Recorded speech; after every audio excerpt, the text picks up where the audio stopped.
Miami Vice won't be seen tonight, so we can bring you a very special episode of The Gen X Files.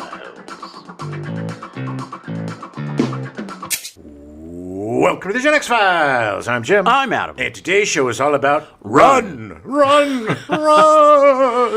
Patrick, run! This is the last of our McNerdy month. I really honestly, this was the reason I wanted to do the month in the first place. Really? Not because of... I love Can't Buy Me Love, Can't Buy Me Love. This movie was on all the time. Yeah. On Showtime and Cinemax, and because it was filler. I mean, yeah. It was total filler. Yes, there were certain movies that they just played all the time because they were cheap to get.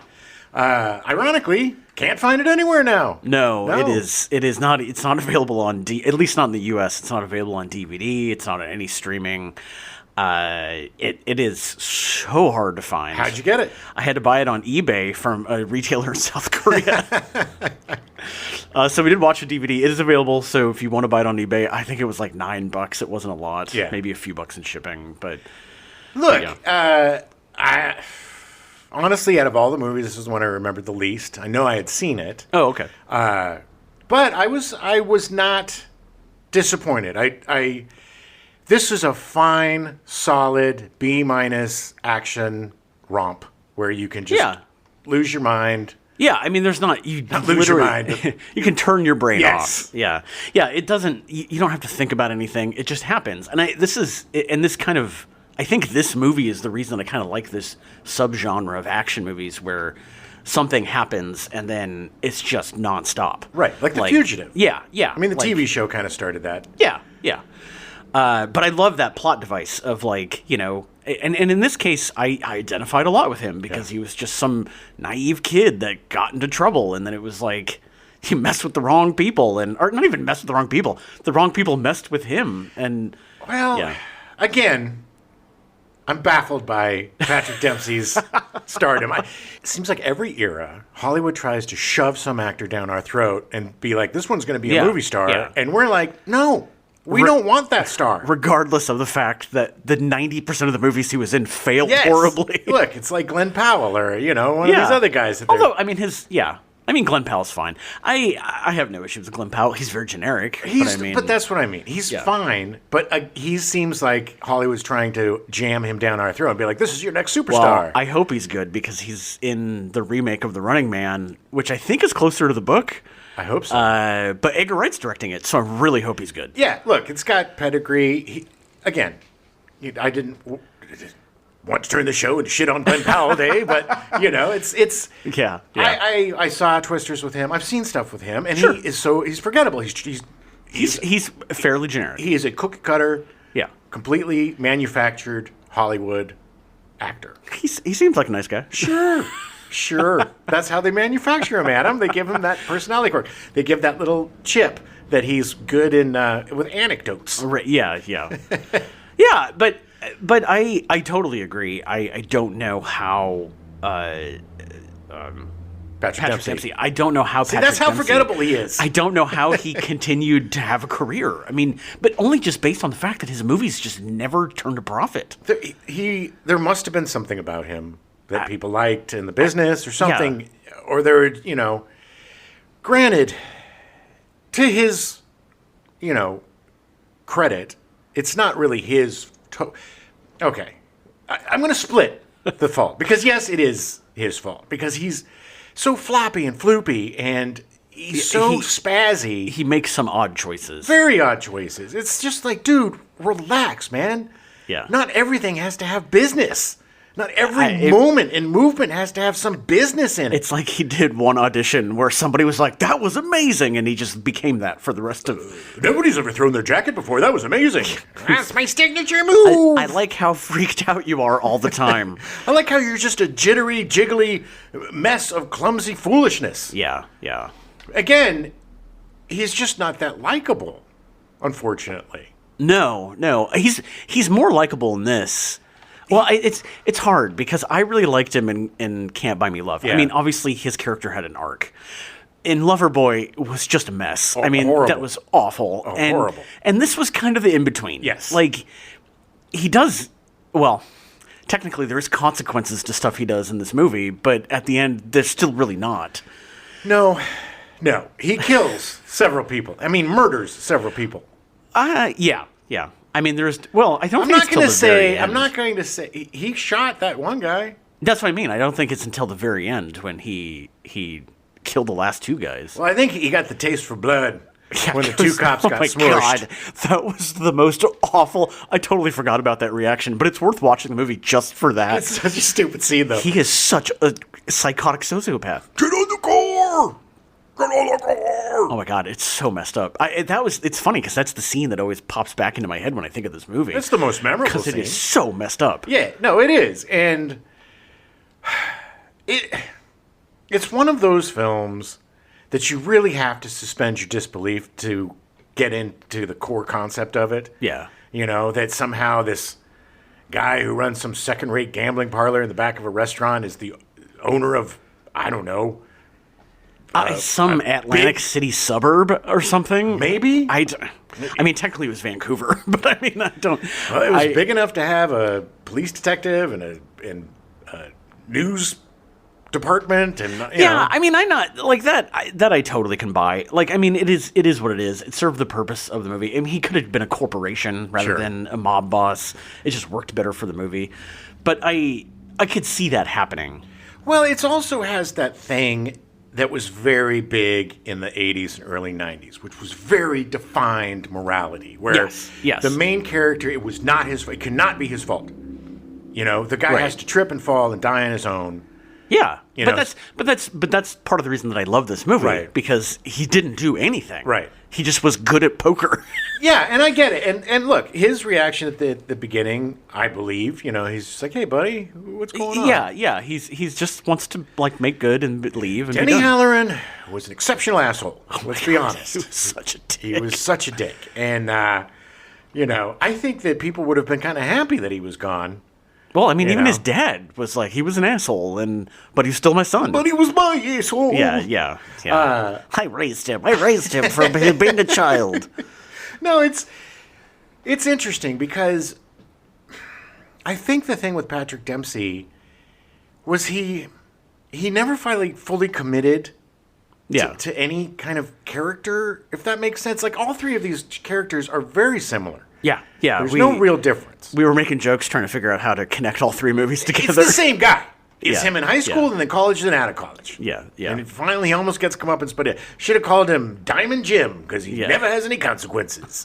But he rolled on Quote's charm and befuddlement and he's very spasmodic. unassuming.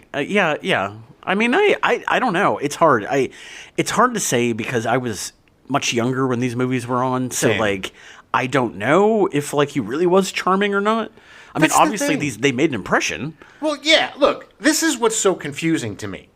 Because I do remember liking these movies and liking him when I was younger, but revisiting them now, you know, I'm just baffled that he was a star. Just baffled. Oh no, I don't disagree, and we'll get to it, but there is literally no reason he should still have a career. It's so true. It just blows my mind. Oh, he's got dirt, baby. He's got some dirt. I think this really is an example of the misogyny of Hollywood Yeah. and how they're just like, well, he's a name, so let's throw him in it. That's probably true. That's doing a disservice to Patrick Dempsey. He's not bad. No, he's just odd. And he's definitely gotten better. Yeah. He's Oh, definitely a better actor now that he's 60 back before he was, you know, 20. Yeah. And he was a gimmick back then, and he relied on gimmicks. He relied on crutches. His crutches were his clumsiness and his, you know, being befuddled and, you know. Yeah, just constantly aghast at everything and just confused. A state of spasmodic bewilderment. He did tone it down a lot for this movie. What? Well, compared to Loverboy? Oh, my God. Yes. I mean, Loverboy was a farce, man. Loverboy was like... awful. You should show Loverboy in acting classes as a cautionary tale. Yeah, what not to do. Do not do this. Here's how not to act. Yes. Yes. But this movie, again, you know, it is a very... You could throw this in a pile with like 10 other action movies of the late 80s, early 90s, and they would all pretty much be I mean, the you same. could easily do a double feature of this with like Harley Davidson, the Marlboro Man. I was just thinking the same thing. like yeah. it would easily be a fun Sunday afternoon. Yeah, of nonsense. Yeah, just turn your brain off Yes. and let it go. Yes, although I will say that, Don Johnson is a lot more watchable than Patrick Oh Dempsey. no, I'm not. I don't disagree. So watch the Dempsey one first. But yeah, it's weird. It's weird. This month has been weird only for the fact that this is the first time that we've covered somebody where my appreciation has gone down Yeah, rather yeah. than like up or just stayed where it was. It is really weird because I still like all three of these movies. I mean, Loverboy a little less because Yeah. it is definitely with a film student's eye. It is definitely not a good movie. Oh, it's horrible. I would watch the Carrie Fisher scenes yeah, in Loverboy, Yeah. and that's about it. And maybe the Kirstie Alley, because she's pretty good. Yeah, I mean, it's also. I mean, technically, you could watch Loverboy and Run together because you definitely can just turn your brain off completely. Yes. But that's just kind of what these movies were. Like, I appreciate the fact that they weren't. I mean, Can't Buy Me Love did a little bit, but like, it was very black and white. It was very much. I liked that kind of thing. I love nuance. Don't get me wrong. Right. And I think gray area is great in certain movies. But like in movies like this, I appreciate the fact that it's like there's good guys and bad guys. But were there in Loverboy? I mean, Well, I mean, there wasn't a plot in Loverboy, No. so it didn't really matter. let's put Loverboy in its own little package Yeah. of processed garbage. because it did not. I don't even know. There's no they didn't know morality what in they that were movie. doing in that No. movie at all. It is Yeah. one of the most misogynistic comedies I've ever seen. Can't Buy Me Love in this, I still really like because Yeah. it is, like the good guy wins in the end. And I appreciate that. Yeah. Look, I still enjoy Can't Buy Me Love for the nostalgic reasons and for the girl that starred in it. Amanda Peterson. Amanda Peterson, thank you. And Courtney Gaines. And Courtney Gaines. Yeah. And I love teen comedies. I mean, that's Yeah. just been a staple since I was a totally, little kid. totally, You know? yes, So even bad teen comedies like Porky's or whatever, I still enjoy. Yeah. You snorted. I did. Like a porky pig. But yeah, I was pleasantly surprised with Run. I was really going into it thinking this was going to be a slog. And it was, like you said, it is just the perfect, my life is friggin' chaos right now. Yeah, I yeah. just need to have a beer and escape. Yes. And this yes. movie will completely drain your brain. Yeah. And In the best possible way. And I will say I am glad. This was the first movie that I was very scared was going to be really bad and not what I remembered. Yeah. I mean, it literally has disappeared off the face of the planet. So, like, I was like, is it that bad? Is it that bad? So, I mean, that's the saddest thing about the last 3 months, man, is that so many of these movies that we adored as kids are disappearing. Yeah. They're just going John away. Candy's movies are Yeah. disappearing. Steve Martin. I know. The I Steve know. Martin on Hot Carl. You know? Yeah. Those should be easy to find. Those are classic comedies. Those I agree. put up I with agree. Mel Brooks as classic Right, comedies. right. They should definitely be available.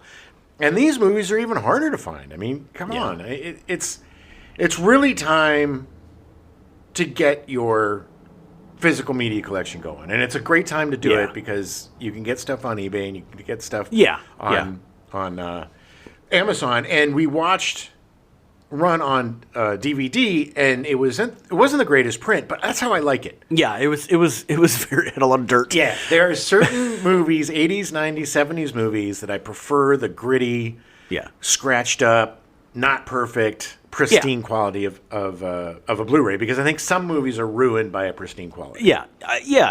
There are definitely some movies that benefit from having a Blu-ray, like Invasion of the Body Snatchers looks amazing. Oh, yeah.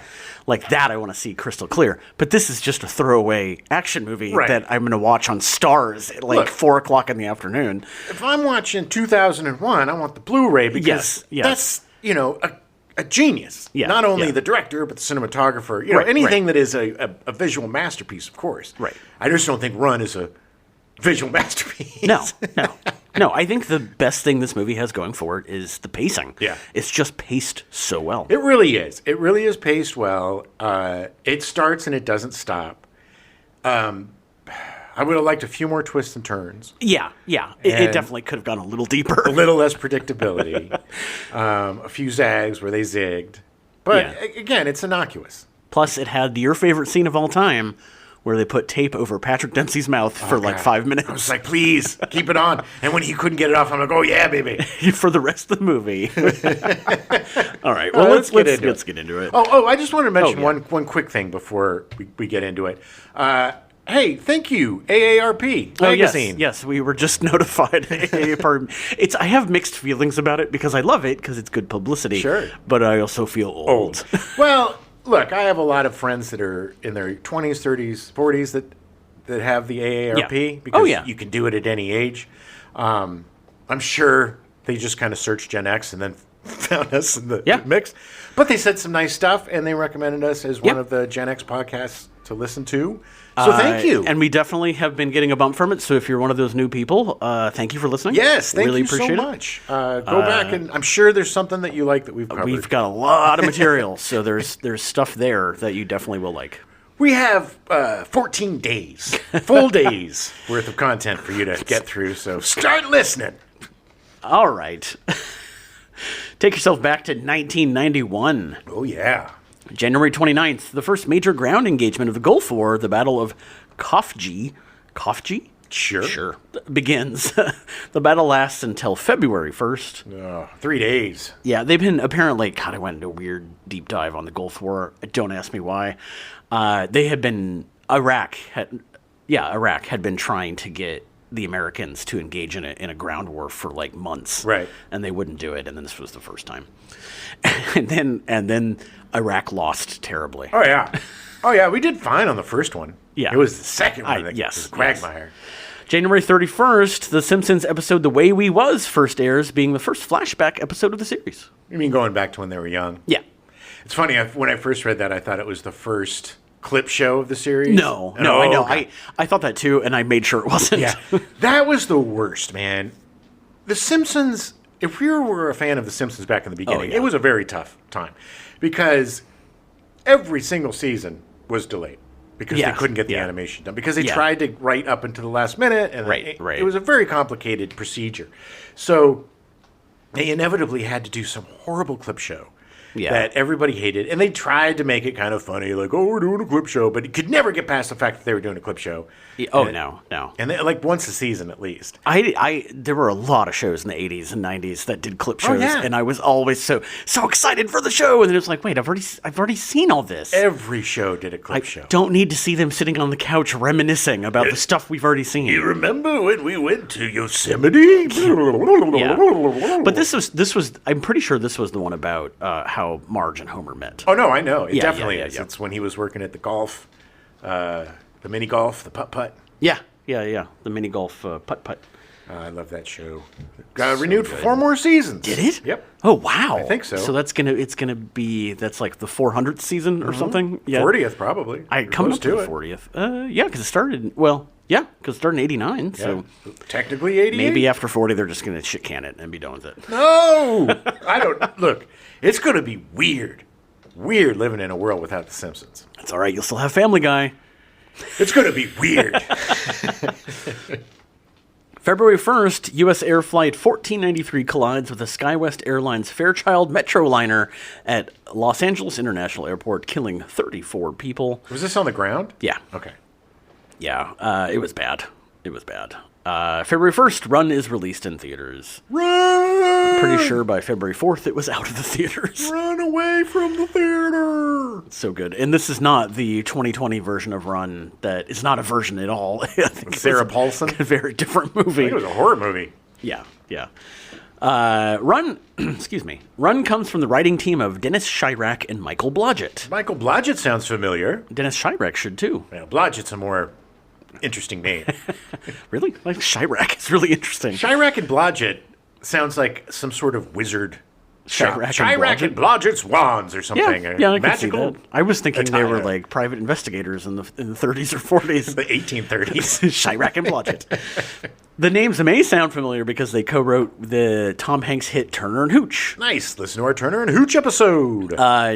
Technically, they rewrote it. Listen to our Turner and Hooch episode, because the guys who wrote Top Gun, I think, actually originally wrote it.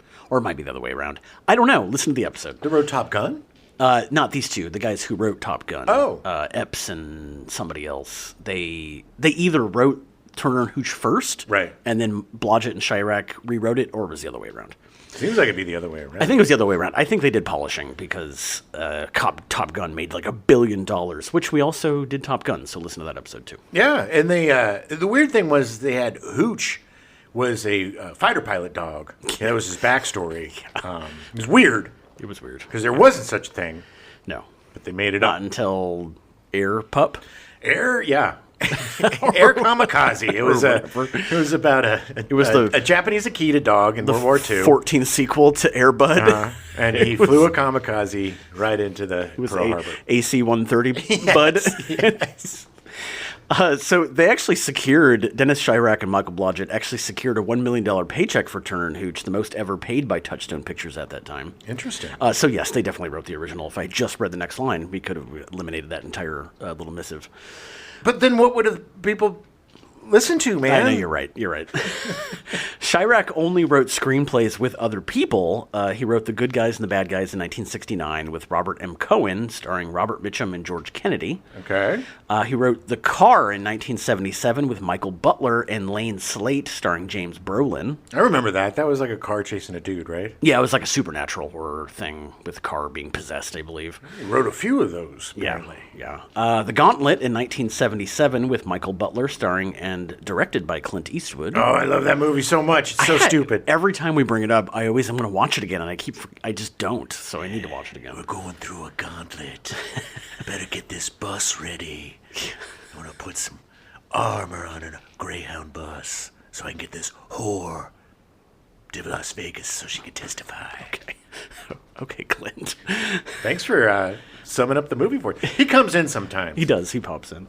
When he's in town. Murder by Phone in 1982 with Michael Butler and John Kent Harrison, directed by Michael Anderson. Okay.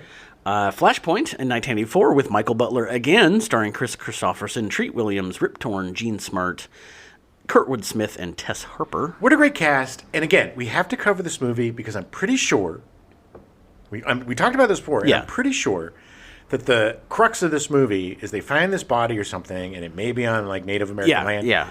But it ends up being the guy that shot Kennedy. Right. They end up solving Kennedy's assassination. So weird, Chris Christopherson. We'll definitely have to watch that. Maybe, great cast. Maybe in the Conspiracy Theory month or something. Ooh, I like there that. You go. There you go. Code of Silence in 1985 with Michael Butler and Mike Gray, starring Chuck Norris. Chuck Norris! And Pale Rider in 1985 with Michael Butler again, starring and directed by Clint Eastwood. Yes, it was a good one. I was like a ghost. So he mostly worked. Yes, he was very good. I need to get some sun. I was pale. I was very pale. I needed my vitamin D. Yeah, well, yeah. Everybody should have vitamin D. Makes me sleepy when I don't have my D. Yeah. Give me my D. Okay, all right. Clint likes D. I'm going to go ahead and say that Clint's never said that. Vitamin D. You pervert. As you can tell, he wrote with Michael Butler quite a bit. I believe there were 6 scripts that he wrote with Michael Butler.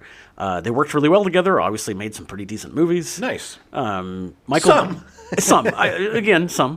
Michael Butler would create the TV show Houston Nights in 1987, so Chirac found a new writing partner, Michael Blodgett.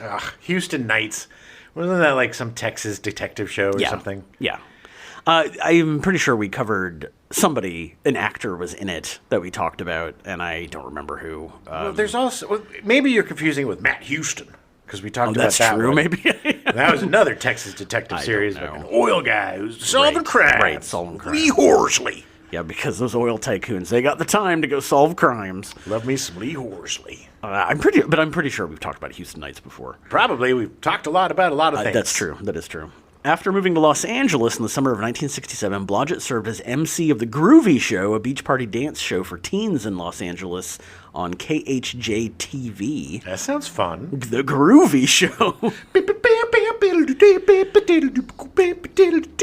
In 1968, Blodgett moved to KTTV, where he hosted a 90-minute Saturday night talk show, The Michael Blodgett Show. Blodgett would continue acting into the late 70s, most notably in Beyond the Valley of the Dolls in 1970. Ooh. Which I still have never seen. Have you seen Valley of the Dolls? No. Well, you need to see that first. Wasn't Beyond the Valley of the Dolls written by Roger Ebert? Yes, I believe so. I think he wrote the sequel. And literally made him stop writing screenplays. Well, it made him angry. And it made him hate Steve Martin for some reason. He hated his own movie. Yes. Like, I do remember that. Hell, we all hated his movie, let's be fair. As the decade progressed, Blodgett grew more and more dissatisfied by the roles he was being offered, and after appearing in Disco Fever in 1978, he gave up acting and started writing. I'm done with acting. Just gonna write. I hate disco. Man, if I was in a movie called Disco Fever, I'd probably start acting too. I'd love to be in a movie called Disco Fever. I have Disco Fever. I've had it for 40 years, Adam. Yeah, well, you should chronic. Go to a doctor about that. I did. I went to Dr. Disco. That's closer to 50 years now, Jim. Yep. He started writing novels, releasing two in 1982, Captain Blood and Hero and the Terror. If this sounds familiar, coming back from the Turner and Hooch episode. Yes. Blodgett and Chirac would write Rent-A-Cop, released in 1987, starring Burt Reynolds and Liza Minnelli. Ugh, one of Burt Reynolds' worst and one of Liza Minnelli's worst. So bad. It was a string of Burt Reynolds craps. He bad. just crapped out so much. For some reason, when I think of Rent-A-Cop, I always think of Cop and a Half. Cop and a Half. Which I don't even think is Burt Reynolds. It is. Oh, is it? Yeah, Burt Reynolds and this little boy. But then that makes me think of the cop movie with Dabney Coleman that was similar. God, I don't know, man. See, this is where how my brain works. There was some Cloak and Dagger? No. It was like a cop movie with Dabney Coleman and somebody. Maybe that's I don't know. Anyway. No, you're right. There was a ton of these cop. Chevy Chase with, when he was with Farrah Fawcett and had to pretend to be her husband because he was a cop. Right. Meet the Boobers or whatever. I don't know. Meet the Boobers. There was it was a very... The nice thing is that I think of Rent-A-Cop and it eventually gets me to Cloak and Dagger because I think of Dabney Coleman. I can't remember the movie he was in, and then I think of Cloak and Dagger, and then I go watch it again. Good. So it works out in the end. And it served its purpose. They would follow it up with Hero and the Terror, based off Blodgett's novel, starring Chuck Norris. I kicked the terror right in the nuts. 1989 would see the release of Turner and Hooch and their big old payday. Nice. Dennis Chirac would write his only solo screenplay with the movie Cadence in 1990, starring Charlie Sheen and directed by Martin Sheen. I think that had to do with, military school. Yeah. Yeah? Charlie Sheen. It was based on a true story about Right. Charlie Sheen in military Like Navy school or something? I think the Navy, yeah. Navy school? I don't know what Navy it's school? Yeah.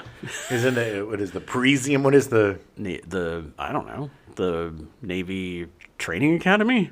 Sure. The Naval Training Academy? We're real big on our military. I missed that day in Naval Training Academy school, so I don't know what it's called. Because you were at doctor school, if I remember correctly. Yeah. I went to a lot of schools. You did. After the release of Run in 1991, Chirac would reunite with Michael Butler to write 50-50, released in 1992, starring Peter Weller and Robert Hayes. Okay. Looks awful. Well, 50% of that is pretty bad. Yeah. I always Robert forget Hayes. that Robert Hayes was in other things other than Airplane. The Girl to Go Watch and everything. Yeah. I think he was in that with Pam Dauber or something. Oh, really?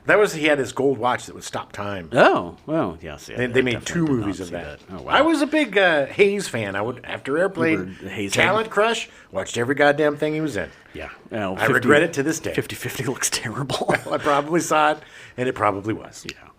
Blodgett would write The White Raven, released in 1998, based on his 1986 novel starring Ron Silver and Roy Scheider. Wow, the dream team. Yeah. Whenever I hear Ron Silver, I think of Heat Vision and Jack. Yeah. And Ron Silver playing himself as the bad guy. I love Ron Silver. He's great. And I love Roy Scheider. Immensely loved Roy Scheider. You're the bad guy from Time Cop. Yeah. Ron Silver, I love him. I'm Ron Silver. I'm Ron Silver. Yeah, he was so good. He's so good. What's my Ron Silver impersonation? So good and bad. Yeah. Just screaming his name. I'm Ron Silver. I mean, that was Heat Vision and Jack. He pretty much did that the whole time. He much did that when he was at Ralph's, too. I'm Ron Silver. Why are these eggs so expensive? I'm Ron Silver. Yeah. Well, hey, the 18 count went down to $9.99. Well, he wouldn't know that because he's dead. Thanks, Trump. Oh, yeah, God. All praise to your leader. Michael Blodgett would pass away from heart. Why am I laughing? See, now this go into somebody dying and I'm laughing. Always. You find death very funny. Michael Blodgett would pass away from a heart attack on November 14th, 2007 at the age of 68. Very young. Too young. Dennis Chirac died from congestive heart failure on September 14th, 2016 at the age of 80. No, still young. Yeah, it's not fun. But he made it to 2016, so that's good. Yeah, he got to see Trump become president. No, he didn't actually. Oh, he died before the... Yeah, it was in November of 2016, the election. Oh, too bad. He couldn't suck poor leader's dick. Dear leader, not poor leader. Thank you. I don't want to go to jail, Adam. Yeah, well. The producers hired Jeff Burrows to direct Run, based on the success of his first film he directed, The Man from Snowy River 2, released in 1998. I remember The Man from Snowy River. That was Australian, right? Yes. The original came out in 1982. Burrows was an Australian producer and had written the story and produced The Man from Snowy River in 1982. Huge hit. It would make over 50 million Australian dollars at the box office. It was, at the time, the biggest Australian movie ever made. Oh, yeah. But it was also a big hit over here, too. Yeah. I just remember the horse going down the cliff. In the Snowy River. Yeah. He wasn't coming out of the Snowy River? I think he was going into it. I don't know. I don't remember. I do remember this growing up because I'm pretty sure my dad watched this. Everybody's dad did. Yeah, but I remember him talking about it or something. Anyway. We're going to the Snowy River. Yeah. That's what we're doing for summer vacation. Great. No snow in the summer. Shut up! Burrows then produced the 5-part Australian TV miniseries Anzacs, set during World War I. Okay. It was also did very well in Australia. It was the highest rated TV miniseries in Australia up to that point. No, they only had TV for about 3 years at that point. Yeah. They didn't even understand what cameras were. Wow, backwards criminals. No, because everybody would just steal them. Yeah. They would just take them and steal run. the cameras. And then they'd run out into the outback, and then they realized that they were 500 miles away from any services. Oi! And they would keel over and die. And then get eaten by a giggly go. A giggly go. A go. goobly doobly. Run would be Burrows' first Hollywood movie. And remember that factoid for the end of the show. Yes, put that in your brain. So Patrick Dempsey was cast as Charlie Farrow. Charlie Farrow. 1 week after the disaster of Loverboy, Dempsey would have another film released, Happy Together, co-starring Helen Slater and Dan Schneider. I remember this movie. I don't remember what it was about, but I do remember. I do too, actually, because of Helen Slater. It made just over $75,000 at the box office. Luckily, the budget was only $15,000. No, it was more than that. Really? Yes, it was. It's pretty sad. I think they just released it in limited release and then never got a wide release. But yeah, it didn't do well. No, it didn't. Just like all of his effing movies. Oh, it gets worse. In 1990, he would appear in Coupe de Ville, co-starring Daniel Stern and Ari Gross as three brothers. I vaguely remember this, too. I know I saw these movies because I was a fan of his. I remember the covers of the VHSs more than I do the movies themselves. Was it a blue Coupe de Ville? I or think a so. pink Coupe de Ville? I don't know. I think it was blue. Sitting in it. I think it was blue. It made just over $715,000 at the U.S. box office. Hey, man, that's a 10 times greater gross than his last movie. So he's moving on up. Yeah, but the budget was like 10 times the budget. So moving on down. Yep. After Run in July of 1991, Dempsey appeared in Mobsters, starring Christian Slater as Lucky Luciano, Patrick Dempsey as Meyer Lansky, Costas Mandylor as Frank Costello, and Richard Grieco as Bugsy Siegel, with Michael Gambon, Anthony Quinn, Laura Flynn Boyle, and F. Murray Abraham in supporting roles. Holy shit, man. When this movie came out, before this movie came out, everybody was like, this is the stupidest movie ever made. It has an amazing cast. The supporting cast, yeah. But the guys playing the mobsters? Come on, dude. I know. They were trying, I think they were really trying to do like the Tombstone or... oh, yeah. The, what's the other one? With Charlie Sheen and Emilio Estevez? No, the Western. Oh, Young Guns. Young Guns. They were trying to do... Yes. I think they were trying to do like a Young Guns style thing. 100%. Yeah. But, my God... Patrick Dempsey was horrible as Meyer Lansky. And I can't imagine any of them being good. Costas Mandylor, my God, man. And Richard Grieco, God love him. Yeah. God love... what was his name? He had a show. Booker. Booker was it was a spin-off of 21 Jump Street. Oh, okay. He was Booker on 21 Jump Street. Then Booker, he left 21 Jump Street and became a PI or something. And Richard Grieco was a big old star for 16 minutes. Yeah. 1 minute too long. Oh, my God. Oh, I remember seeing Mobsters on video. There's no way I was going to go see it on the theater. I worked at a video store. I don't think I ever saw this. It was garb. But I also am not a big fan of the Mobster genre, so like I would probably stay away from it anyway. But part of me wants to watch it like a train wreck. Well, it's not even worth it for that. I mean, it's not even fun bad. Right. It's just bad. Yeah. And I think I think F. Murray Abraham was the older version of Patrick Dempsey. Oh, really? If I remember correctly. And Lara Flynn Boyle was the older version of Richard Grieco? Yes. She is good. She is good. Look, Anthony Quinn, Michael Gambone. I know. F. Murray Abraham. Yeah. You can't, look, even if you have flaming young chunks around the edge of the bowl, it's still shit soup. Yeah. No, I know. The movie failed to make a profit and currently holds a 9% approval rating on Rotten Tomatoes. I'd like to meet the 9 people that like that movie.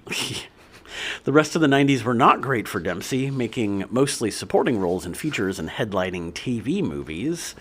He was in Bank Robber in 1993, co-starring Lisa Bonet and Olivia Dabo. I remember that. The movie would make $115,842 against a $2 million budget. That's not good. No. He was in With Honors in 1994, starring Joe Pesci and Brendan Fraser, with Dempsey in a supporting role. Critics hated it. I'm a homeless guy. I don't want to go to heaven. Yeah. That's literally the whole movie. I don't think he even wanted to go to Harvard. I think he just wanted a place to stay. Yeah. I'll help you with your homework if you let me a place to stay. Yeah. He was in Outbreak in 1995, directed by Wolfgang Peterson, starring Dustin Hoffman, Rene Russo, Morgan Freeman, Donald Sutherland, Cuba Gooding Jr., and Kevin Spacey, with Dempsey in a supporting role. I believe Dempsey was patient zero, wasn't he? I think so. He was the guy that smuggled the monkey, or he was smuggling the monkey at the beginning. I know that I saw this. I don't remember it. I'm pretty positive he was patient zero. Yeah. It was his fault. Okay. Yeah, we all died. And then he died. He died horribly. Well, yeah. Of Ebola. He was patient zero. Mm-hmm. So, he wasn't in very long. I'm just saying, if you are afraid of Outbreak because of Patrick Dempsey, they get rid of him pretty quick. There's a lot of people that like Patrick Dempsey. The movie would make almost $190 million, making it Dempsey's largest movie to date. Which he was in for 14 seconds. Right. Hugo Pool in 1997 with Alyssa Milano and Dempsey in the male lead. So he was starting to get a little bit of cred back. Sadly, it would only make $13,330 at the box office. Yeah. It would never get a wide release. If I remember correctly, they were making these really quirky, weird, quoties, independent movies. Yeah. But they weren't really independent. I don't know. They were just this weird time of making these quasi-independent concept movies that the concept usually didn't work. Yeah, it was around the time after like Clerks and Tarantino that all the big studios were buying up all these like little indie movies, trying to that's gonna be the next Tarantino, the next Kevin Smith. That's why we had to suffer through Boondock Saints. In 1998, he would appear in 2 films, Denial, written and directed by Adam Rifkin, which premiered at the Seattle International Film Festival, but was never given a theatrical release, coming out on video a year later as Something About Sex. Okay. Yep. Apparently it was at the Seattle International Film Festival. It had a really good reception, but then it just never found a distributor. I don't know, man. It seems like Patrick Dempsey is kind of box office poison at this point. He was also in The Escape, a Canadian TV movie that was filmed in 1994, but not released until 1998. Oh, and it aged like a fine wine. No, it did not. As the year 2000 dawned, Dempsey would find more success. He would have a part in Scream 3 and make a memorable 3-episode run on Will and Grace as Will's closeted sportscaster boyfriend. I will say this about Patrick Dempsey. I do enjoy him in supporting roles. I enjoyed him in Scream 3. I thought he was really good as the cop. Yeah. And he was really good on Will and Grace, too, playing against type. But I think that's the thing. I think he's a character actor. Right. And they tried to make him a leading man. Yeah, I wouldn't disagree with that. He would appear in 4 episodes of Once and Again, playing the schizophrenic brother of Celia Ward, earning him an Emmy nomination, but losing to Michael Emerson for The Practice. Oh, Michael Emerson. He was a force to be reckoned with. He's still a force to be reckoned with. He was really great on Evil. Oh, yeah. He was great. He was great on Lost. I mean, he's just great. He's very great. He's literally bug-eyed. Michael the Great Emerson. Yeah. Can't see my impersonation. No, this is an oral medium. But you can vouch for it. Sure. The surge in his career would lead to him being cast as Reese Witherspoon's potential husband in Sweet Home Alabama in 2002, which I know that's your favorite movie of all time. Oh, I love it. Anything about Alabama. But he wasn't the... No, he was in New York with her. She's from Alabama. She goes to New York and makes a career, and her fiancé is Patrick Dempsey. His mom is like the governor or mayor of New York or something. But then she has to go back to Alabama because it turns out that her divorce from her first husband never actually went through. Who was that? Josh Lucas. Josh Lucas, thank you. Josh Lucas. There was something about him that I needed to tell you about. Oh, he's the guy that was playing the young Kevin Costner on Yellowstone. Oh, yeah. You told me that. Did I? I didn't know if I remembered his name. No, you did. Josh Lucas has had a very odd career as well. He's really weird voice. I'm not a big fan of his. He's just always looked like he's smelling poop. Like his look is always like, and he's got that weird oral medium. Yeah. He's got that weird. Thank you, Adam. He's got that weird kind of nasally voice, but he gruffed it up to play Kevin Costner. Well, he did. I mean, he did that in Sweet Home Alabama too, because he was supposed to be like the down-home country boy. Yeah. So he definitely played that up. Yeah. It's not. Look, I have no issue with Sweet Home Alabama. It's a stupid rom-com. Sure, it's not worse or better than the other It works. ones. It's definitely better than Loverboy. Reese Witherspoon is charming. She's great. Everything would change for Dempsey when he was cast as Dr. Derek Shepherd in Grey's Anatomy in 2005. He would appear in 247 episodes until 2021 over 12 seasons when his character dies. Sorry, spoiler. I was just about to watch that show. Which is funny because he was actually on it from the beginning until like season 11 or something. And then he wasn't on the show for like 7 years. And then he came back and they literally brought him back just to kill him off. Nice. Well, this is where he got his sexy cred because he was McSteamy or McDreamy. Yeah. The other guy was McSteamy. Yeah, because he made steaming poops. The one thing about Grey's Anatomy that I know is that it's still on the air, and it will be on the air. It's going into its 24th season or something, or 21st season. But I always forget it exists. Me too. Isn't Ellen Pompeo in it? Not anymore. I don't even know who she is. I just know her name from that show. She did the spin-off show. She was on it for like 15 years, and then she did a spin-off show called Private Practice. Oh. Because she was like the lead. Grey, I think she was Dr. Grey. I think it was the one the show was named after her. It was about her anatomy? Yeah. Kind of. But that's why Patrick Dempsey became the sexiest man alive. Yeah, it was McDreamy. Yeah. Which is interesting because in 2021 is when he finished that show, but then he became sexiest man alive in 2023. So it's like, I don't think he was in any projects or anything that it was like. I'm going to go off on a weird, a limb here. I'm going to say that most people today don't really care who the sexiest man alive is. I don't think it has the same cachet as it once did. I think that you're not a Midwest housewife, and I think you're wrong. All right. I don't know. I want to talk to some Midwest People still buy People magazine. I mean, it's still up there. Good. I think there's a lot of people that have way too much time to invest in this stuff. Hey, look, I'm happy. Look, a magazine's still going strong. A magazine, any magazine, that's fine. If you need to watch Grey's Anatomy to get through your day, then go for it. Please. Watch Run. Yeah. 2004, Dempsey would start racing, loving cars and racing since he was little. He would appear in the 24-hour Le Mans 4 times, getting second in 2015. That's really impressive. It is. He would also race in the GT Series, the Pro Series, and the Rolex Sports Car Series, plus a bunch of others I didn't put down. Sure. He considers racing to be his primary job and would quit acting if he could, saying, "It's all-consuming in many ways. I couldn't imagine not racing right now. It really keeps me motivated. It's all I think about on a daily basis." He hasn't done any racing in a while, but he actually owns a racing team. Oh. And so he's still involved.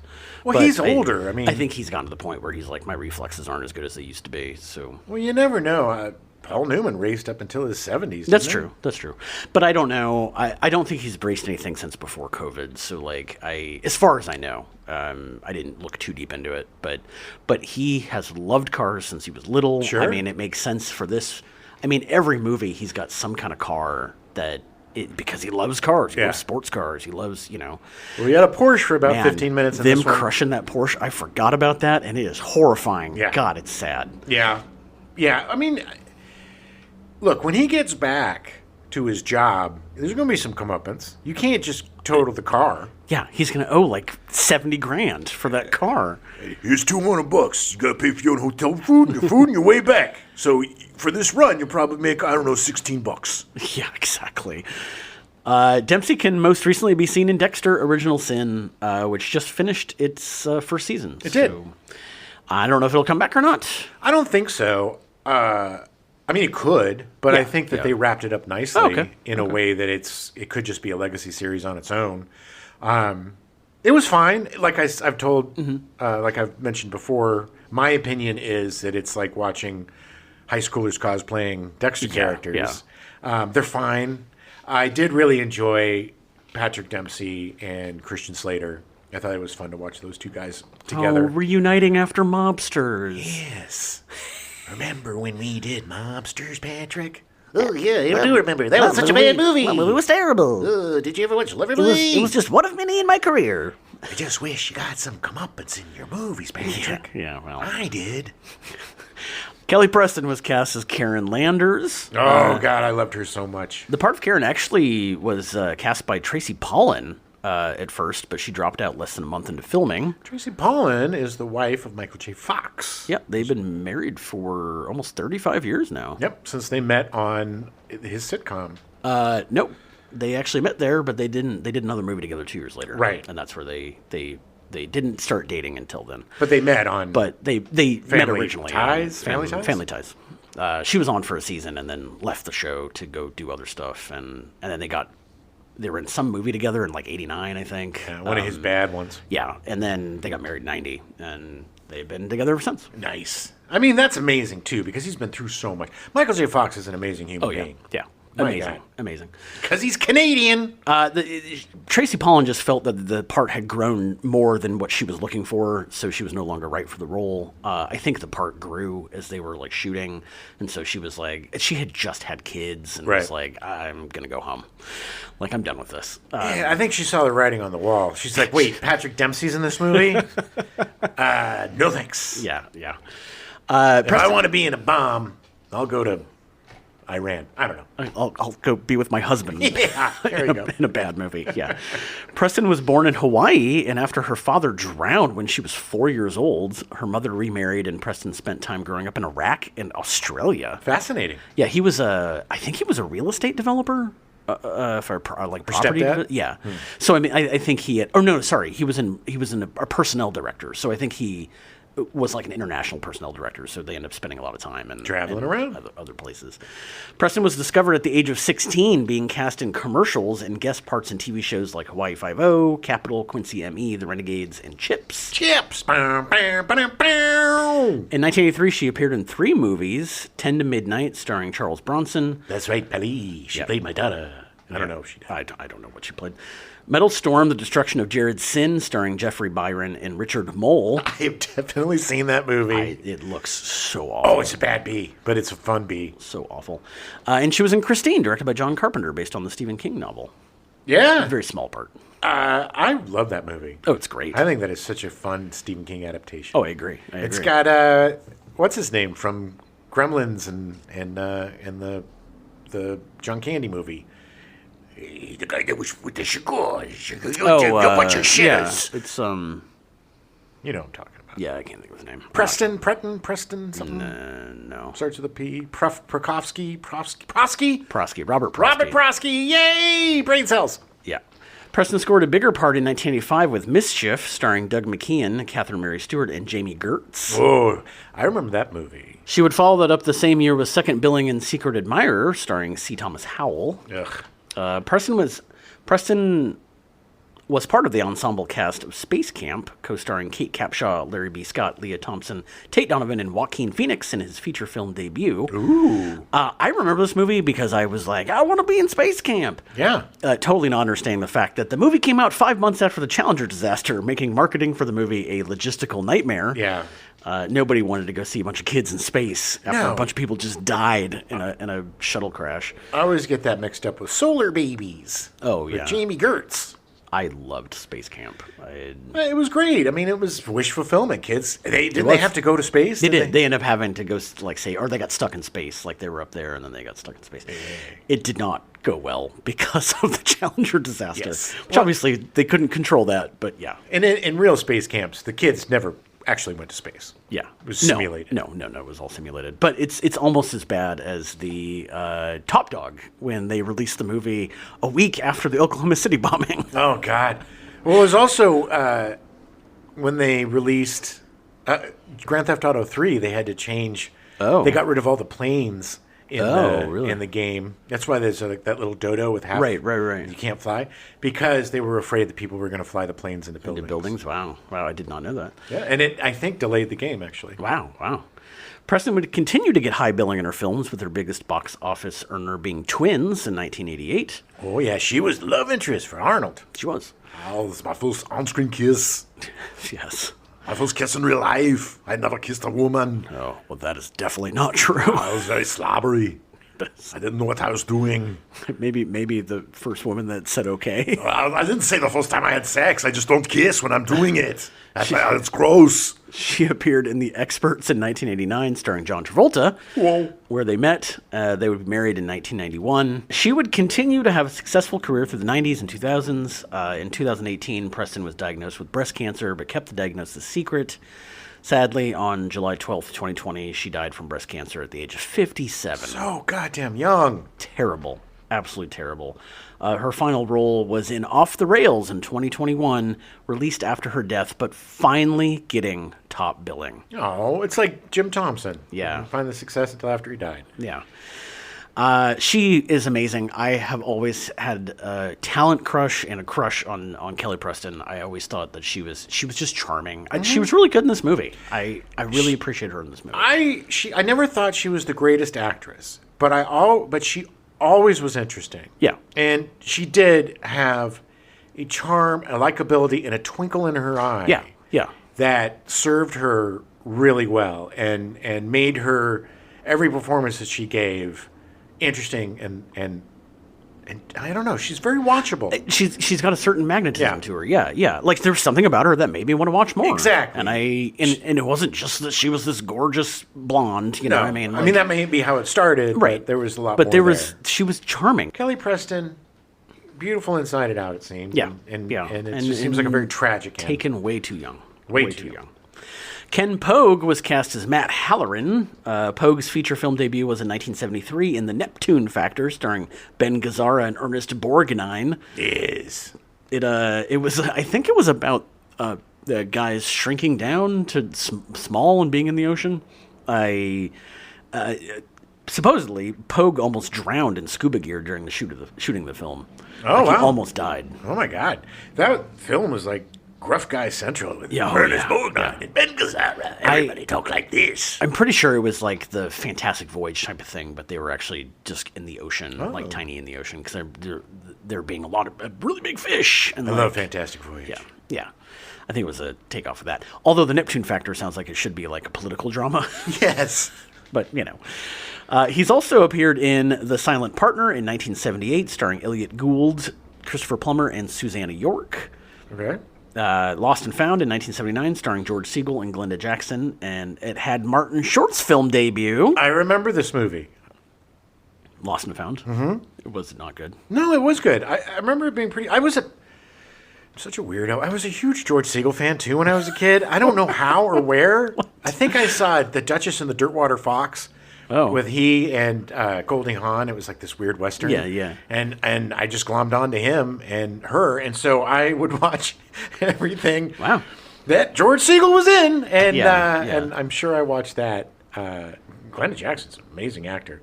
But I think it was some sort of comedy, if I remember correctly. Yes. Pogue was also in Virus in 1980, the post-apocalyptic Japanese film that starred a huge international cast. Nice. That I've tried watching like 20 times, and it just is hard to watch. Yeah. The Dead Zone in 1983, starring Christopher Walken and Tom Skerritt, with Pogue appearing as the vice president. I'm the vice president!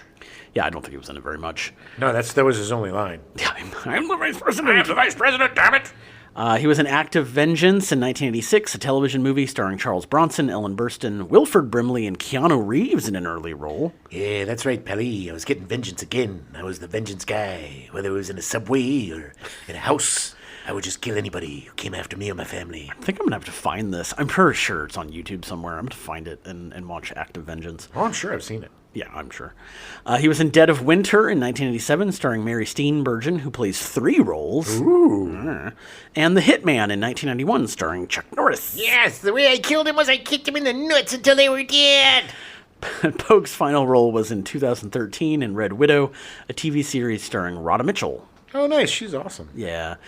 Pogue died of cancer 10 days before Christmas in 2015 at the age of 81. Damn. Yeah. No, he was good. If you saw him, you would immediately recognize him. This whole movie is full of actors whose names you do not know, but look familiar. Exactly. It was so hard writing about these guys because, like, I knew most of them. Well, a lot of them from Canada, too. Yeah, they were all Canadian. Mostly Canadian, yeah.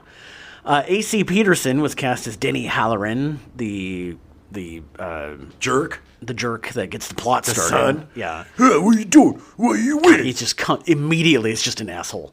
What are you looking at? I'm going to punch you in the face. Are you scared of me, tough guy?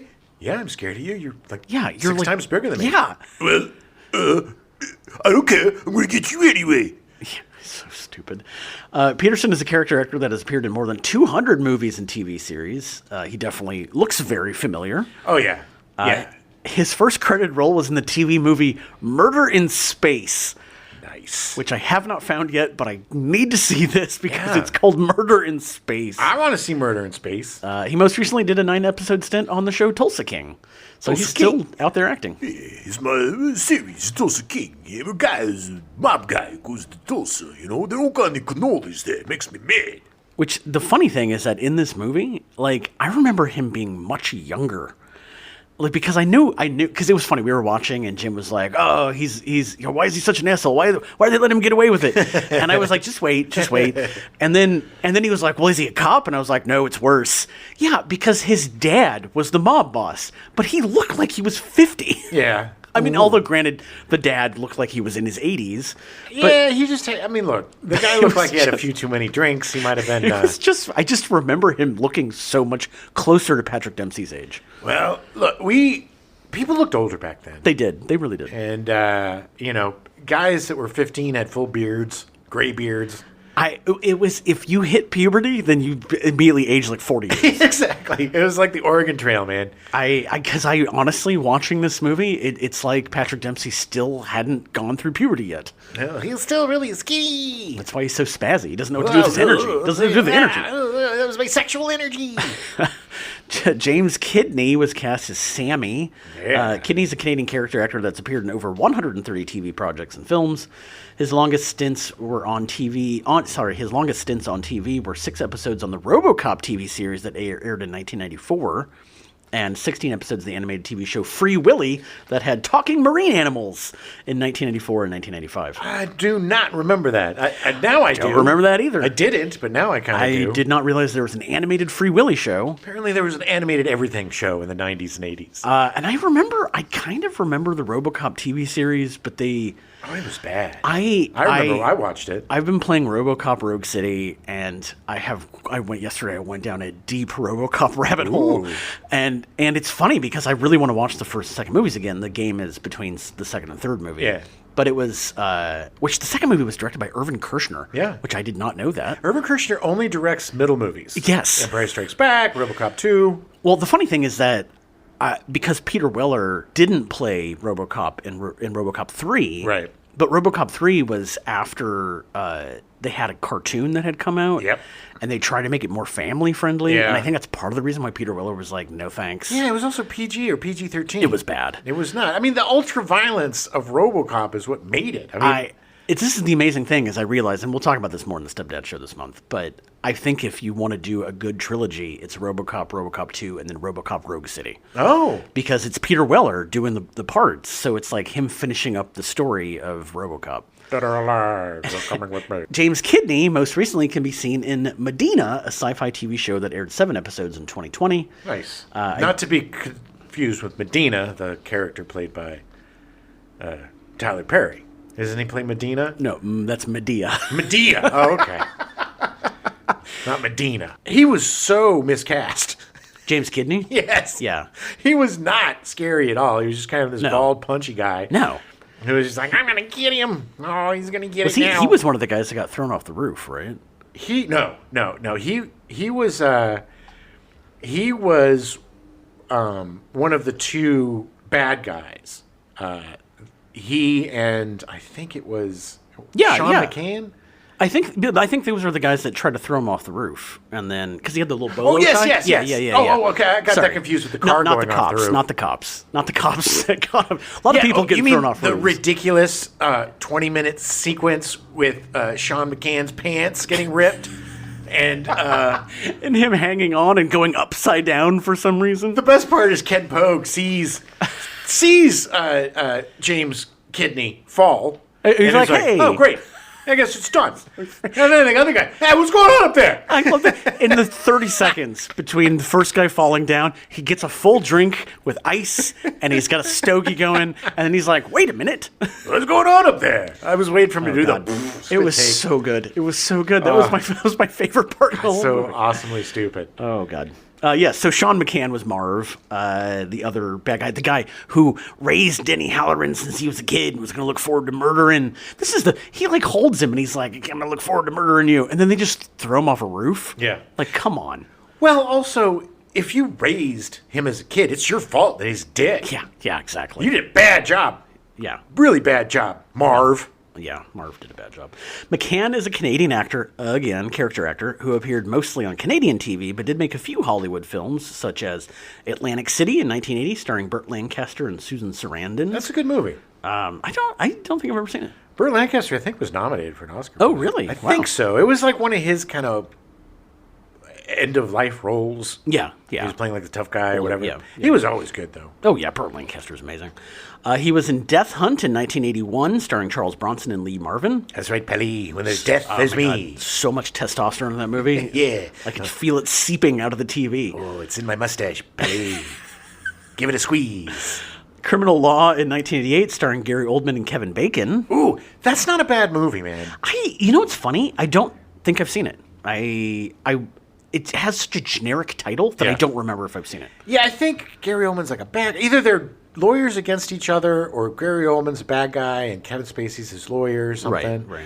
Yeah, also, I would get that confused with that horrible Judd Nelson from The Hip, where he was a lawyer. From the Hip? Oh, my God. Oh, God, I don't... One of the worst movies ever made. He, David Alan Grier, and William Hurd, whichever the one was from Contact. Who was the one Yeah.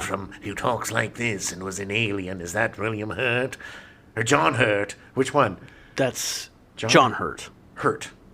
Right. Yeah. Anyway, he was like this bad guy, and Judd Nelson and the other lawyer conspired to get him. It was so stupid. So stupid. Sean McCann was also in The Air Up There in 1994, starring Kevin Bacon. Sean McCann was in Trapped in Paradise in 1994, starring Nicolas Cage, John Lovitz, and Dana Carvey.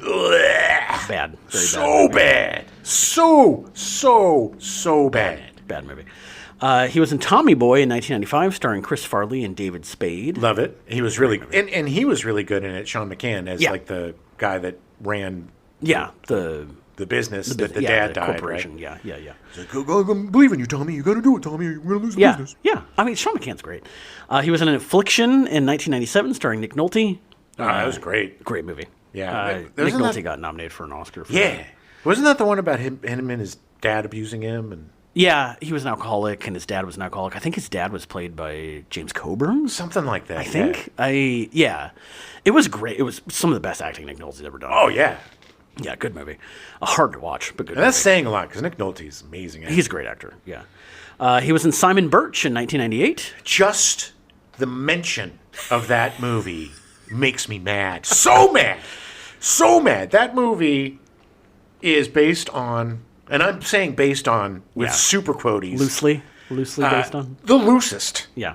My favorite book, A Prayer for Owen Meany, and it is, if you want to see the absolute worst adaptation of a book ever, watch Simon Birch. Yeah. Yeah. Oh my God, so bad. They take everything about the book that has heart and meaning, and they excise it and make it into this just bullshit piece of shit that's bookended by Jim Carrey just phoning in his goddamn performance. I honestly don't think I've seen Simon Birch. Don't. so Yeah. Nobody look up this movie. Well, I Nobody can't watch it. Wait to cover it. Oh man, I don't. That'll be our last show because that means we have covered everything. Hey, look, we need to find some more movies we hate. So this is definitely you're putting it up there. Well, then yes, let's do that because if you want to hear me scream, Sean McCann was also in Chicago in 2002, starring Renee Zellweger, Catherine Zeta-Jones, and Richard Gere. He played the judge. Yeah, he did. Yeah. Again, though, it's a musical, so I don't care. Yeah, they dance and stuff. And they're in jail. Yeah. Bad And girls. what's his name is in it? John C. Reilly. John C. Reilly, who was amazing in that movie. Yeah. How do you know? I thought you didn't watch musicals. I saw Chicago. Wasn't Richard Gere in that? Yeah, I said that. Oh, yeah. I'm not paying attention. Yeah, I know. He was also in Miracle in 2004, starring Kurt Russell.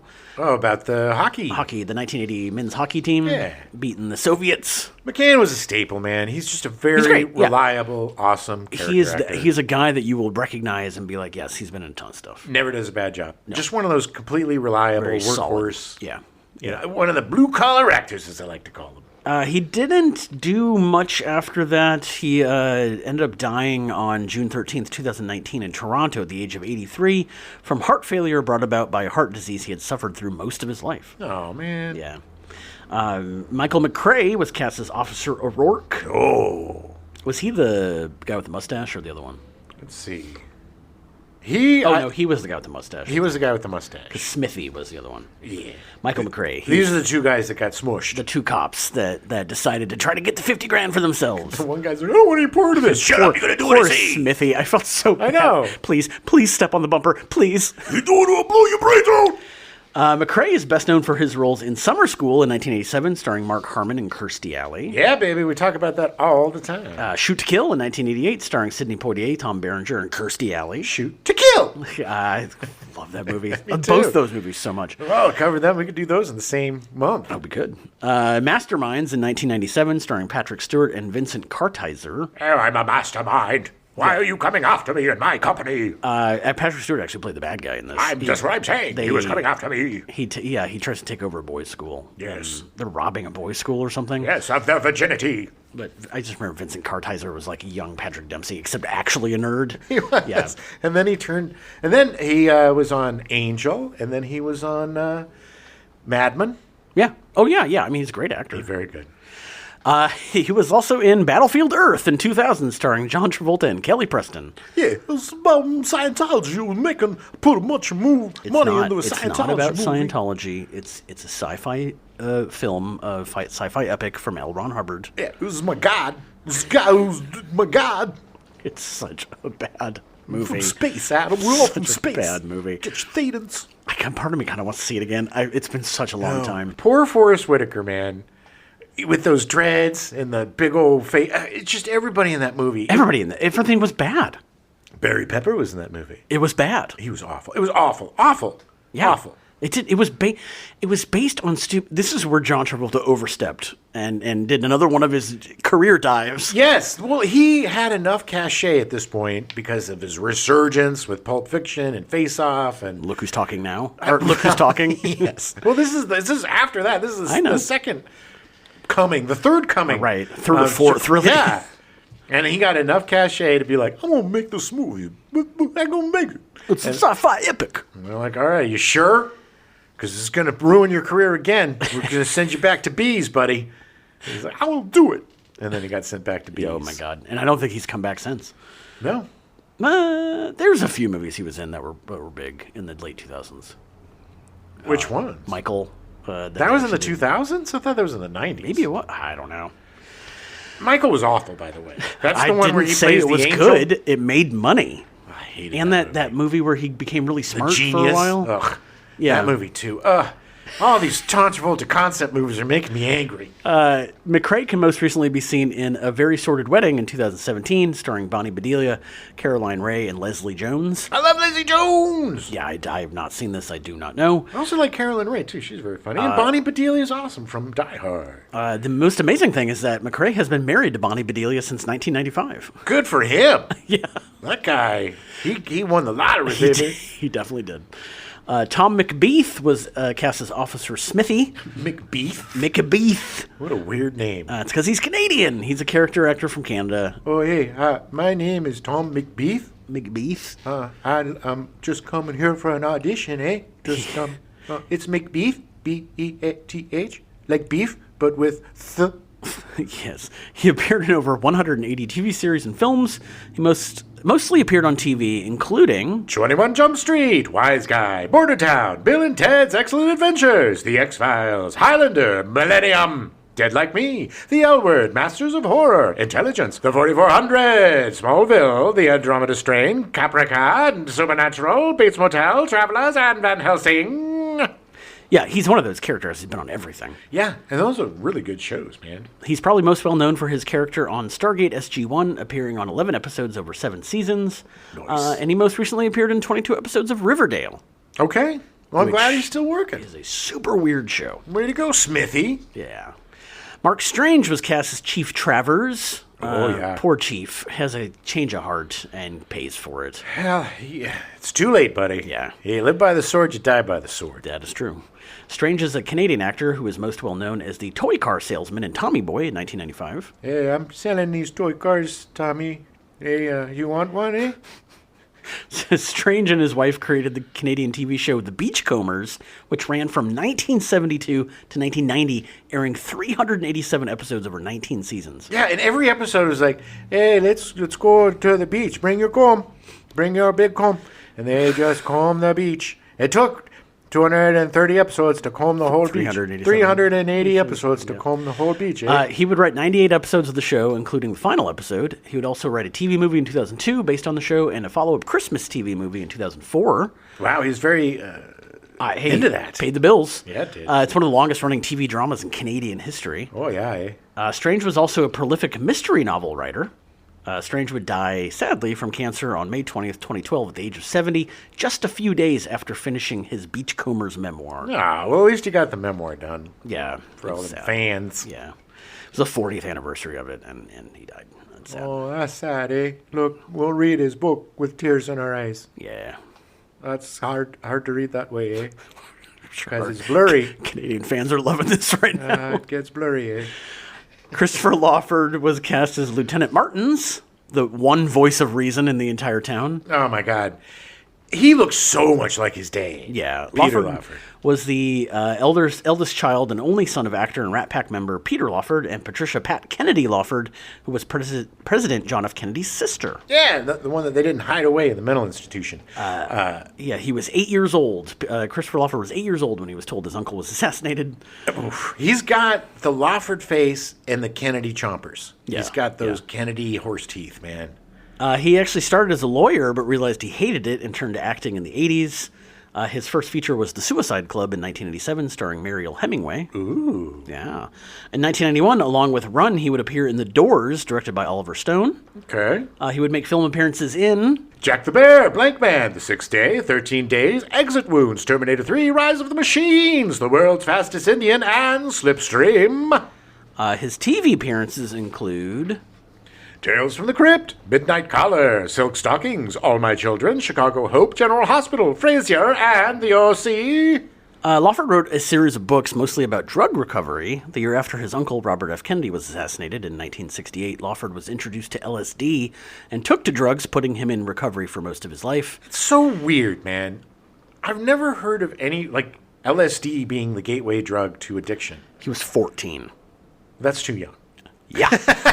This is the funny thing is I realized after writing it, I was like, if he was 8 when his uncle JFK was killed, that means that he, 5 years later, was 13 when his uncle RFK died. Damn. Meaning he was 14 when LSD was given to him for the first time. That's a lot to go through. Yeah, he finally, I think it was like 1985 or so, he finally became like fully sober. Okay. So, I mean, he was into drugs for like 15 years. Yeah. Well, with LSD too, unfortunately, we were told, like, drugs are evil, drugs will kill you. Yeah. And when you got to the point of your drug life where you took LSD and realized it is the opposite of what they said it was, yeah. That's when you're probably like, well, F them, I'm going to try everything. They're probably lying about everything. Well, the LSD didn't kill me, so... They weren't lying about heroin. It's like...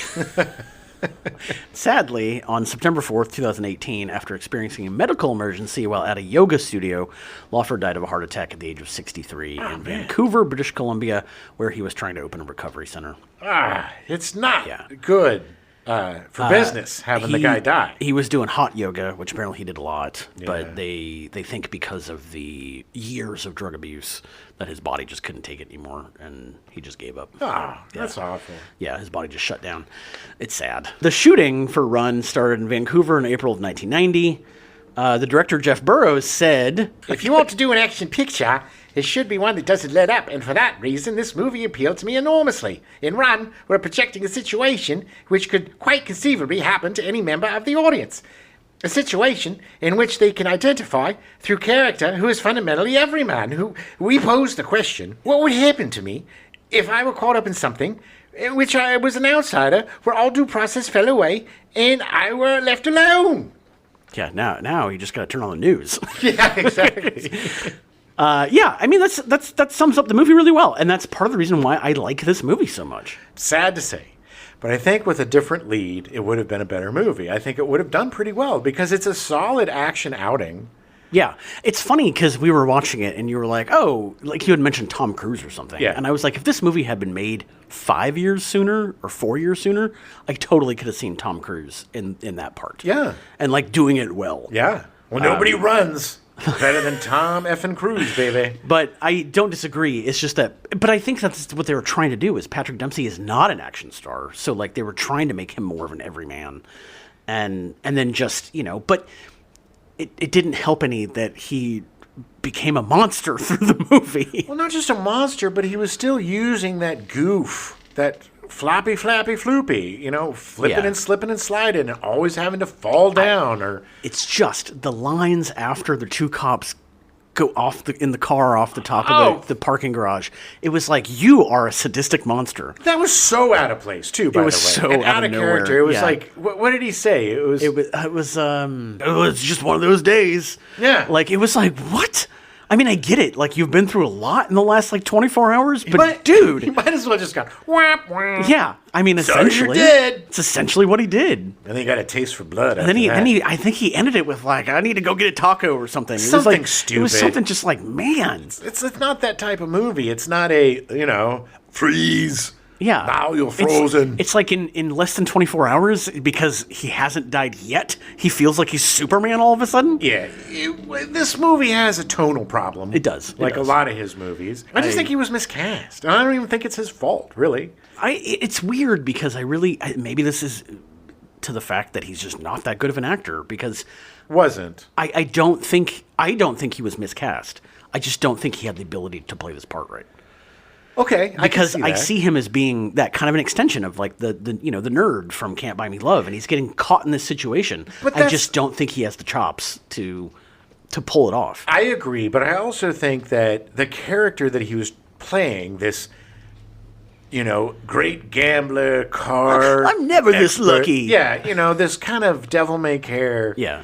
He's not that guy. We still see McNerdy. We still see Can't Buy Me Love. So we don't buy him as some slick I know, driving. but that's what I mean. I think if he was a better actor, he could have pulled it off. I agree. And I think, change your hair, buddy. I don't know. Something to something. to have a character.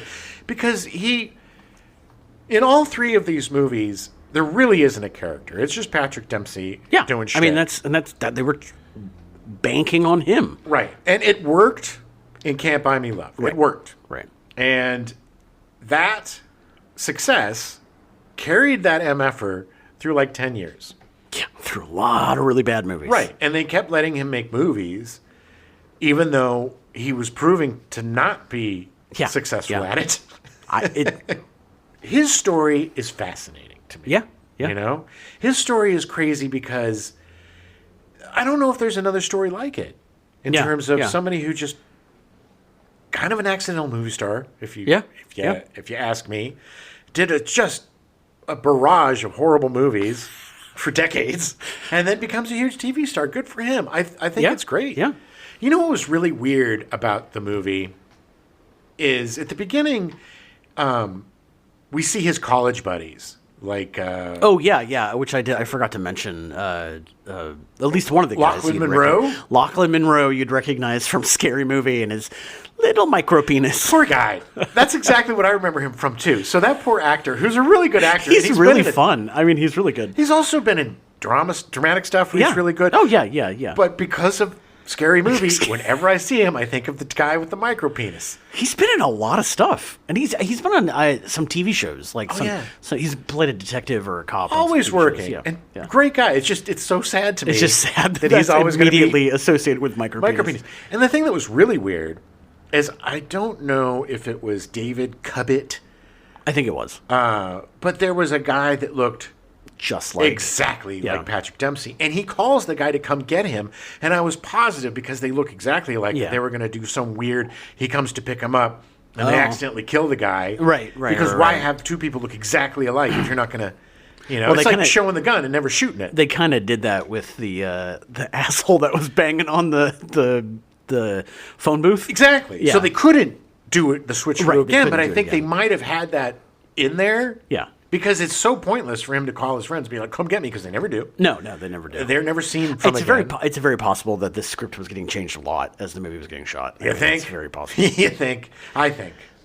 So here's the funny thing. Is that Burroughs was super high on this movie. It was his first Hollywood movie. By the end of production, Burroughs had changed his tune, saying, I've had the worst time of my life on this picture. It's been deeply vexatious, but I can say I've had some of the most exciting experiences in my film life. Unfortunately, Burroughs decided he hated the process so much that he stopped making movies entirely. Yeah, look, Patrick Dempsey ruined it. Blame Patrick Dempsey. I don't know, man. I can see this being a pain in the ass to shoot. There's so many moving parts. Yeah. And especially for being your first Hollywood movie, like, I'm sure they were probably really, like, over his shoulder, like, hey, we gotta do this, we gotta do this. They spent $16 million on the budget, so, I mean, it's like, that's a lot of money for a first-time Hollywood director. I would also think Patrick Dempsey would be a bit desperate at this point. Desperate for a hit, because his last couple of movies did not do well. No. And they continued to not do well. Right. So I would think that maybe he was a little bit concerned and maybe problematic out of fear. That probably. I wouldn't be surprised. I want to know what really went down to make him not. Honestly, I don't know. And I tried to find what he's been doing since then. I have no idea. Could not find any information about Jeff Burroughs. He's just... I don't think he did a terrible job with the movie. No, not at all. It's paced well and it's shot well and like... It is aptly directed. Yeah. The problem isn't the direction. The problem is the script and the acting. Yeah. And... I mean, they just don't know what to do with people. They didn't know what to do with Kelly Preston, with her character. The whole thing was weird. And there was very shallow writing. Like, very shallow. Like, she suddenly is just like, okay. Like, after him essentially threatening her for like an hour and a half, she's like, all right, let's go shower. As soon as she sees his spindly little body, she's like, I'm in. It's weird. It's been a weird month. It's been a weird month with him. You know? I know. It's the weirdest reaction I've had to an actor in a long time. Yeah. Because I do enjoy Patrick Dempsey. I enjoy Patrick Dempsey now. Yeah. I don't disagree. But going back and revisiting him, I'm just baffled that he's around now. I know. I think this is all based literally off of Can't Buy Me Love. Yeah. I think that did his career so well that he spent another 13 years making crap. Yeah. And, which, again, I love this movie. I don't... It's not the greatest movie. This is a guilty pleasure for you, man. Yes. This is nostalgia sheen 100%. Yes. Because this was, I probably watched this movie 6 or 7 times. Yeah. You know, because it was on. It was just on all the time. You know, and it was just one of those innocuous movies you could put in the background and then, go just catch the scene where he's... Right. Oh, it's the cars. He's jumping on the bumper. Okay. You're on the bumper. But yeah, it's fascinating to me. I don't think we've covered an actor that has baffled me so much. Yeah. You know, and what's funny is he's so lucky that happened then. Because if it was now... Oh, no. He would be B-movies. Gone. He would be John Travolta. Like, he would be doing nothing. Yeah, he would... Yeah, he would be doing crap, wishing... He would be looking up to Costas Mandylor. Yes. And Costas Mandylor doesn't even look up to Costas Mandylor anymore. So it would end up making $4 million against a $16 million budget. Oof. So obviously did not make its money back. No, better than... Look... He went from 75,000 to 715,000, and now those were all after. Oh no! So then he went down. It went down. Oh, yeah. Okay. It went down bad.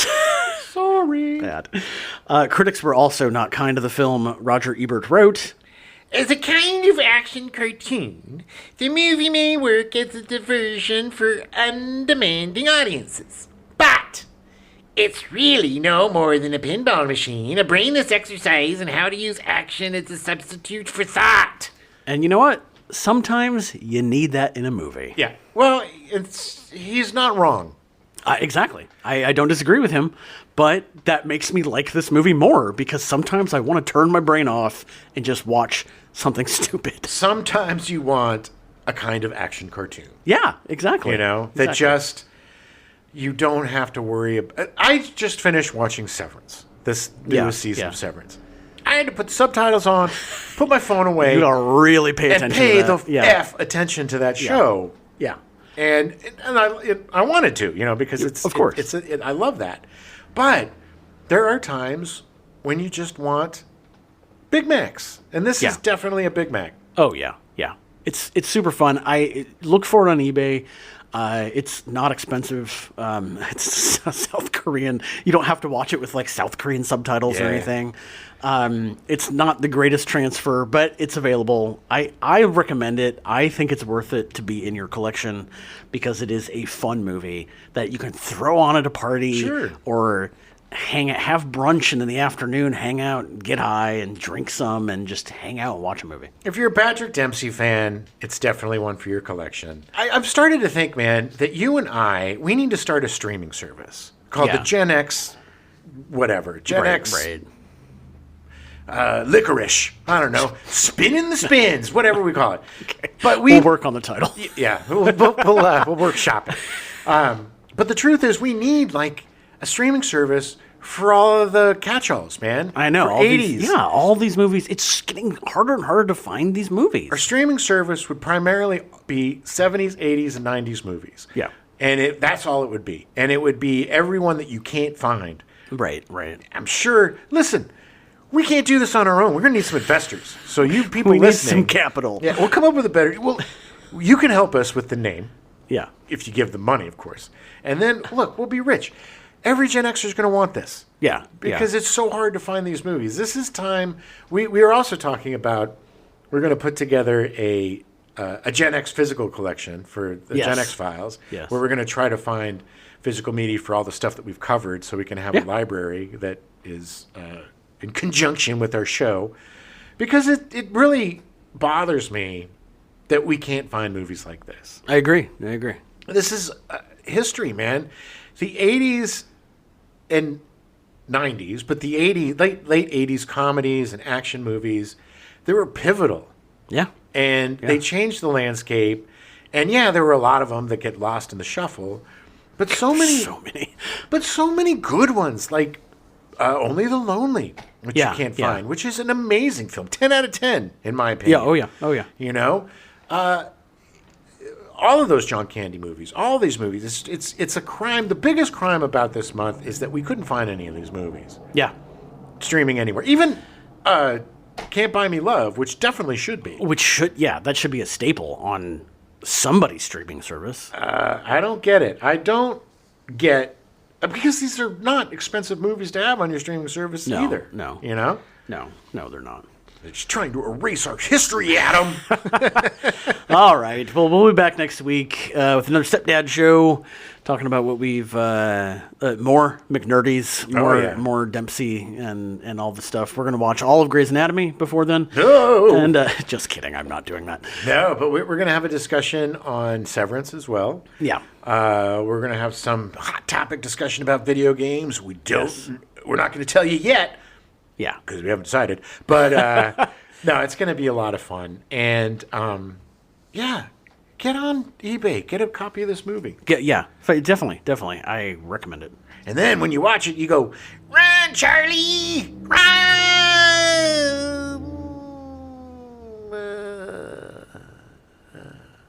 Run! But that's why Can't Buy Me Love in this. There he goes in his race car. Can't Buy Me Love in this. Completely blindsided him when he was out of town. Blindsided him. Man, that's even worse than getting blindsided. Jack the Bean. Nope, that's Jack the Bear. I was going to say, Jack the Bean. No, it actually does say Jack the Bear. I know, I just couldn't see it because I'm crying, because I'm sad about beachcombers. Put your cheaters on, man. Okay, Jack the Bean. I'm just kidding. Is he Canadian? No. No, he's Australian. Oh shit. Yeah. Australian, if you won't. Okay, I'm not going to do it. I don't think I can do an Australian really? accent. You want to do an action picture? We now return you to your regularly scheduled programming. Baywatch. Already in progress.